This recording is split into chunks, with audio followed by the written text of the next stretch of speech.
Assalamualaikum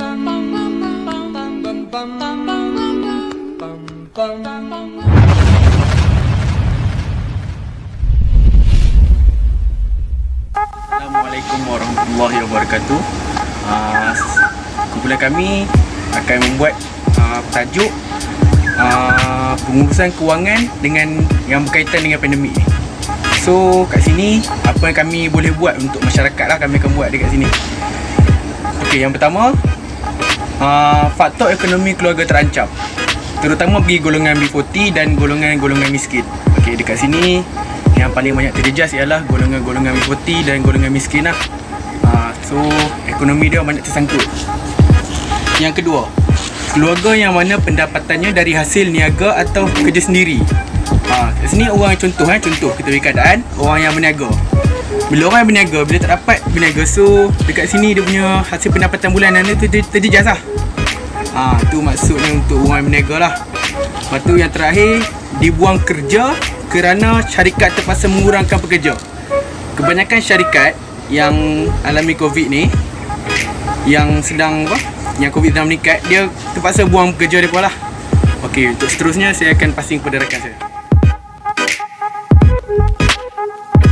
Saya akan menerangkan tentang faktor ekonomi masyarakat semasa pandemik COVID-19. Okey, yang pertama, ekonomi masyarakat terjejas semasa pandemik COVID-19 kerana kebanyakan tempat kerja ataupun syarikat diarahkan untuk tidak beroperasi semasa COVID-19. Okey, yang kedua, hilang separuh atau semua pendapatan. Hal ini dikatakan kerana banyak syarikat menggunakan modal yang banyak untuk membaik pulih prestasi syarikat, dan majikan akan mengurangkan tenaga kerja. Okey, yang ketiga, kuasa beli masyarakat berkurang kerana masyarakat tidak mempunyai pendapatan yang tetap semasa pandemik COVID-19 dan masyarakat tidak dapat untuk keluar membeli belah semasa pandemik COVID-19.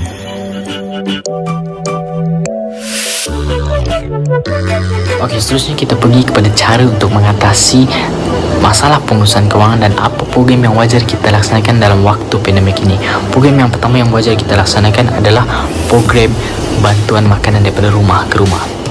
So, bantuan ini boleh dilakukan oleh mana-mana pihak, sama ada pihak kerajaan, pihak NGO ataupun badan kebajikan yang lain.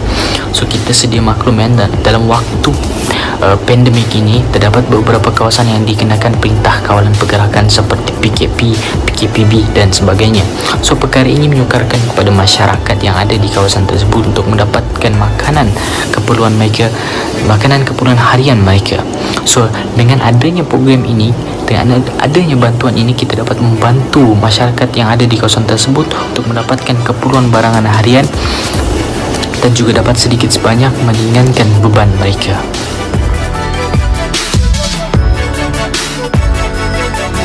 Okey, saya ingin memberitahu cara mengatasi masalah pengurusan wang ketika pandemik COVID-19. Okey, kita boleh merujuk ke kelas pengurusan wang. Antaranya yang kita dapat mempelajari adalah meletakkan matlamat di dalam kewangan supaya kita dapat mengelakkan suatu pembaziran. Seterusnya, mengawal selia perbelanjaan agar tidak berlebihan dan belanja untuk perkara yang tidak perlu. Seterusnya, kita dapat meningkatkan pengetahuan pengurusan kewangan. Pengetahuan itu akan membantu kita untuk menguruskan kewangan dengan baik. Akhir sekali, melibatkan ahli keluarga dalam pengurusan kewangan. Keterlibatan ahli keluarga terdekat adalah perlu untuk memastikan perancangan dan penyusunan kewangan menjadi teratur serta mencapai matlamat yang ditetapkan. Itu sahaja daripada saya. Terima kasih. Assalamualaikum dan salam sejahtera. Saya Zavitri akan menerangkan tentang kepentingan pengurusan kewangan masa hadapan. Dengan adanya pengurusan kewangan yang baik, sudah tentu masa depan kita terjamin dan lebih terselamat. Okey, dengan macam mana? Apakah menjamin masa depan kita yang baik? Pertama adalah simpanan untuk masa hadapan. Kita harus ada bagi membantu kita di waktu sukar, dan apa-apa yang akan terjadi di masa hadapan kita tidak tahu. Betul? Kita tidak tahu apa yang terjadi di masa hadapan. Jadi kita perlu ada simpanan untuk masa hadapan. Kedua, bekalan wang untuk kegunaan kecemasan seperti yang saya cakap tadi. Sekiranya ada apa-apa jadi, kita ada wang backup. Jadi membantu juga suatu krisis yang kita hadapi sewaktu itu. Manakala yang ketiga, amalan agar tidak menjadi boros dan membazir. Sekiranya kita pandai menyimpan dan menggunakan wang kita, sudah tentu kita dapat amalkan sifat yang tidak boros dan juga tidak membazir, dan sudah tentu akan menjamin masa depan yang lebih baik dan cerah. Sekian. Assalamualaikum warahmatullahi wabarakatuh. Saya Muhammad Aizat bin Ahmed, nombor metrik 20848. Saya akan menerangkan tentang menguruskan wang semasa pandemik COVID-19 untuk mengelakkan daripada menjadi bankrupt. Okey, bankrupt itu adalah seorang individu yang tidak dapat menjelaskan hutang dia akibat daripada penggunaan wang yang tidak teratur. Oleh itu kita hendaklah menguruskan wang dengan bijak. Tambah lagi tahun sekarang kan, bukan saja Malaysia tapi dunia mengalami masalah ekonomi akibat daripada pandemik ni. Okey, antara tips yang saya dapat berikan adalah, pertama, kita boleh menyimpan 10% daripada hasil pendapatan kita. Okey, yang kedua adalah elakkan daripada membeli barang secara berhutang. Dengan cara bagaimana? Dengan kita boleh membeli barang keperluan saja. Okey, akhirnya adalah kita boleh menabur dalam sumber yang dipercayai, contohnya seperti ASB, macam itulah. Okey, terima kasih. Itu saja daripada saya. Next.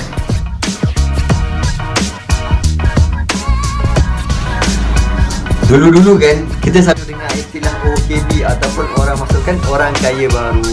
So mereka ni merupakan orang biasa yang menjadi kaya secara tiba-tiba disebabkan oleh duran runtuh dan sebagainya. So sepanjang krisis COVID-19 pula, saya nampak munculnya satu golongan yang belum ditemui lagi, iaitu golongan OMB ataupun dipanggil sebagai orang miskin baru.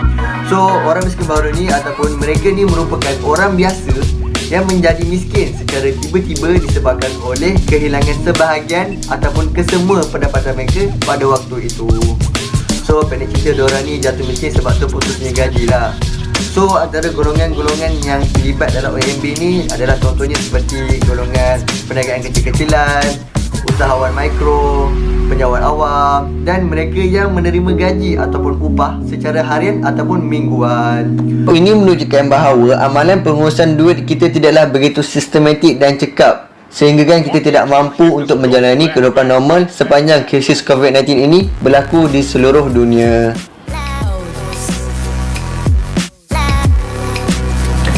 Pengurusan keuangan yang tidak cekap dalam era pandemik COVID ini juga banyak memberi impak dan kesan negatif pada individu, masyarakat dan negara. Antara kes yang menular di Malaysia masa kini adalah kes cerai. Adakah anda tahu bahawa kes cerai di Malaysia semakin meningkat disebabkan pengurusan keuangan yang tidak cekap? Perkara ini lebih terkesan nyata dalam era pandemik COVID yang sangat mencabar. Ramai di kalangan rakyat Malaysia yang terkena tempiasnya, hilang pekerjaan, hilang mata pencarian, lebih-lebih lagi kepada peniaga-peniaga kecil.